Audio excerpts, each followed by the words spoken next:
खुर्चीसाठी लढणारे आम्ही नाही, खुर्चीसाठी कोण लढले सर्वांना माहिती, एकनाथ शिंदेंची उद्धव ठाकरेंवर टीका।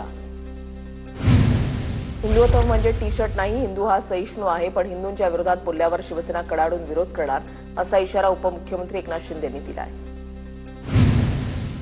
सनातनी दहशतवाद मान्य करावाच लागेल। सनातनी दहशतवादाचं अस्तित्व प्राचीन काळापासून भगवान बुद्धाला छळणारे, संत तुकारामांचा छळ करून त्यांच्या गाथा बुडवणारे सनातनी दहशतवादीच होते, आव्हाडांचं वक्तव्य। जितेंद्र आव्हाड हिंदू असल्याचं विसरलेत, शरद पवार सुप्रिया सुळे आव्हाडांच्या वक्तव्याचं समर्थन करतात का हे त्यांनी स्पष्ट करावं। मंत्री नितेश राणेंची जितेंद्र आव्हाडांवर टीका। अशा मानसिकतेचे लोक भारतामध्ये राहतात हे दुर्दैव असून हिंदू धर्मावर आक्रमण करणं हा काही लोकांची फॅशन झाली आहे। मंत्री मंगलप्रभात लोढांचा जितेंद्र आव्हाडांवर निशाणा।